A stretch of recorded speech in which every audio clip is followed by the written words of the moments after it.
In this video today, I want to share with you exact examples of how you can find leads that have a higher propensity to buy compared to other organizations in the CRM. So let's take a step back. Typically what organizations do, sales teams, is they build an ICP. These are the characteristics you know that look like existing customers. They're more likely to buy. And then you've got another layer, which is personas, who within inside that organization should we speak to, because they again look like our customers. So we've got both of those things squared away. And then some, but not all, sales teams will use triggers. These are things like hiring rounds. People are recruiting, maybe they've launched a new office or a new product, or maybe new executive hire that's going to be driving change. Maybe now's the right time to reach out. And that's where a lot of sales reps go wrong. Now I'm going to share with you two really powerful lead sources that can be used as a trigger to say now is a good time to reach out because of A, B, and C reasons. So let me take you through this so that you can start to filter your accounts that have a higher propensity to buy. So the first is I'm going to head over to LinkedIn.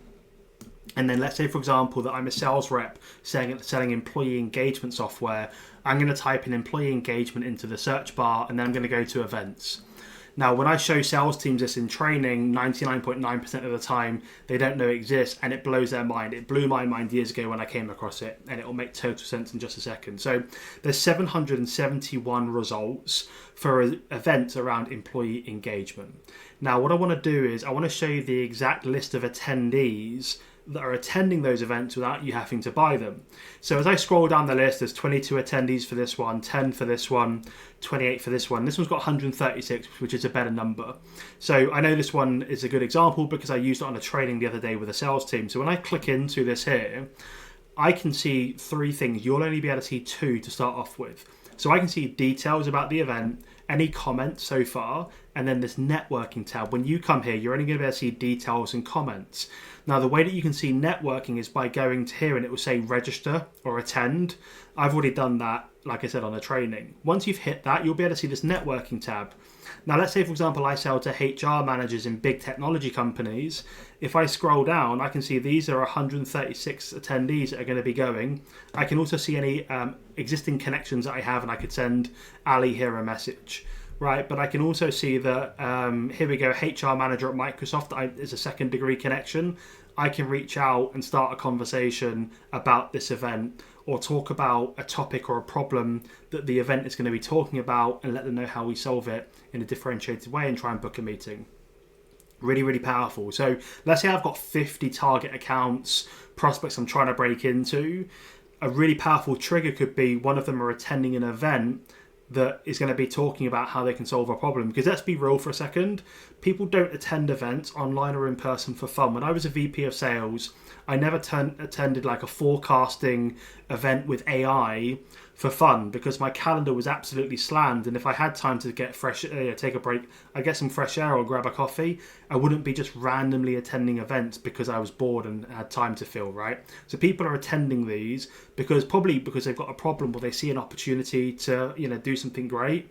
Now they're going to be at different journeys, so not 100% of people are going to be ready to meet you at this stage, right? Let's just take, I don't know, Asif down here, who's the head HR business partner at Advanced Computer Software Group, might be very early in that journey, so might not want to meet with a sales rep right now, and that's absolutely okay. But I can connect and start some kind of conversation or maybe share some learnings from the event to kind of build some trust and credibility there. So that's one really, really powerful trigger that most sales teams aren't using. Let me share another one with you.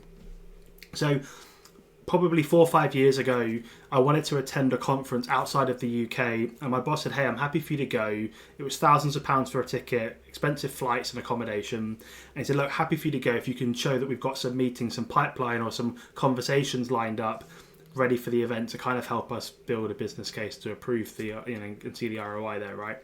So one of the things I started to do was look for the company that's running the event.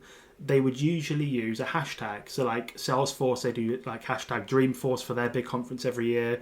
The biggest HR one is CIPD, so they have their own. In this case, I'm using the HubSpot one, which is hashtag inbound, and then they put the year, so say 23 or this year be 24. And I started to look for people that were posting about it, and two things happened.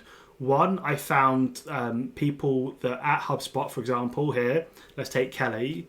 Now, I don't want to reach out to Kelly if I'm selling a competitive solution, right? That would just make no sense.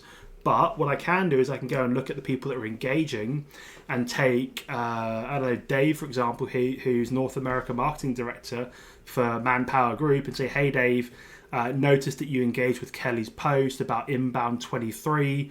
It was great last year. I'm definitely going this year. Are you going? Yeah, I am. Great. Or no, I'm not. Can't make it this year. No worries, but let's still have a conversation. I'll bring you up to speed on some of the key themes and topics that were discussed on the couple of days. Right, and you can start a conversation that way. So that's one way, is using competitors' posts where they're doing the hashtag and then engage with people that are engaging with their post. The other way that you can do this is by looking for people that are prospects, like the VP of marketing at a manufacturing company that says, hey, I'm super excited to go to Inbound 24 this year, just booked my ticket. Anyone in my network, any other marketing teams that are attending and want to like knowledge share or get together, and put our heads together on a couple of initiatives, let's have a coffee and a chat kind of thing, right? So they're basically saying, hey, I want to meet up with my peers at this great conference. You can reach out to those people directly. Hey, Bob, noticed that you're going to Inbound 24 this year. Me too. I'm meeting a bunch of customers over there, grabbing coffee, grabbing some dinner, that kind of stuff. I'd love to buy you a coffee for 15 minutes and let you know how we're helping other manufacturing companies with A, B, and C. Curious to learn more. Do you fancy me buying you a coffee when we're over there? Right, and I booked like 15, 20 meetings doing this approach. Went to my boss and said, these are the 15, 20 meetings that I have set up for the 3 days at the conference. Can we go? It was easily approved. I flew over and had some fantastic conversations. And that method is really powerful as well, because I'm the type of person that I don't like just going over to random people's stands and just like starting conversations. But I don't want to just sit there on my stand and wait for people to come to me, because I'd rather be proactive rather than reactive. So this just works really, really nice for me. And I know a lot of salespeople, once I've taught them these kind of strategies, they've had great success with them as well. So give them a go. You've got two options here. You've got one, which is the online events I just showed with you, looking at the attendees list and reaching out and starting conversations. Or people that are spending a lot of money in terms of tickets and flights and accommodations to fly around the world to go to these conferences. They're not doing it for fun. They're doing it to learn or to meet vendors or solve problems or, accelerate internal projects or whatever it might be. So why would you not want to prioritize those people and start conversations with them? So I hope this helps. I know it's helped a bunch of other people. If you've got any other tips like this that the network should be seeing about, let me know and I'll put some video content around that as well.